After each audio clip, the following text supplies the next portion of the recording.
उधर अयोध्या में माता कौशल्या दुखी होकर राम लक्ष्मण सीता के लिए विलाप कर रही थी। तभी नारद वहाँ पहुँचे और नारद ने उनके रोने का कारण जान करके राम का पता लगाया और राम को माता का दुख सुनाया। राम के पास गए, राम को बताया कि माता कौशल्या दुखी है। तब तत्काल जो है राम लक्ष्मण ने अगले दिन विभीषण को माता को लाने के लिए अयोध्या वापस जाने का, माता के पास जाने के लिए अयोध्या वापस जाने को बताया। अब वहाँ पर क्या हुआ कि जो सिलावट नाम के विद्याधर थे, उन्होंने 16 दिन के अंदर ही जो है वो अयोध्या नगरी को लंका से भी सुंदर बना दिया।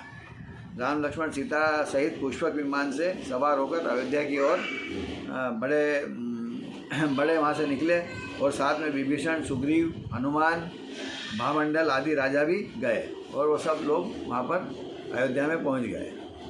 अयोध्या में जाने के बाद में भरत से मिलाप होता है, राम भरत का मिलाप होता है। भरत के साथ भाई का मिलाप हुआ, राम और भरत का। भरत वैराग्य लेकर जाने को उद्धत हुए। भरत जी जो थे पूर्व से ही संस्कार उनके वैराग्य के थे और वो वैराग्य लेकर जाने के लिए उद्धत हुए। तब उनकी रानियाँ उनको जल क्रीड़ा करने के लिए ले गई। वहीं त्रैलोक्य मंडन हाथी जो था, वो उसने शोर शराबा सुन करके वो एकदम से हाथी उन्मत्त हो गया। उन्मत्त होकर क्या आया, वो भरत के सामने आते ही, भरत के पास आते ही उसे जाति स्मरण हुआ और वो हाथी बिल्कुल एकदम से शांत चित्त हो गया। एकदम से वो उसने उपद्रव मचाना भी बंद कर दिया और एकदम वो हो गया।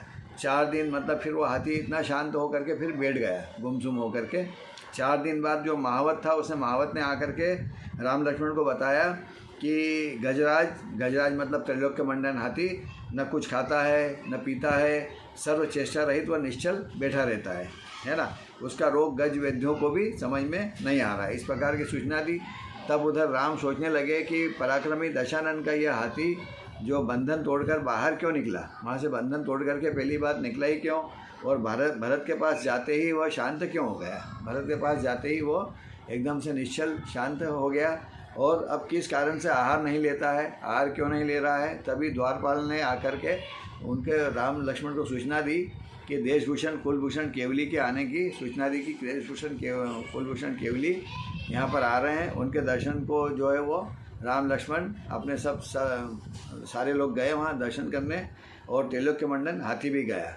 लक्ष्मण ने त्रैलोक्य मंडन हाथी के बारे में केवली भगवान से पूछा कि ये ऐसा क्यों कर रहा है।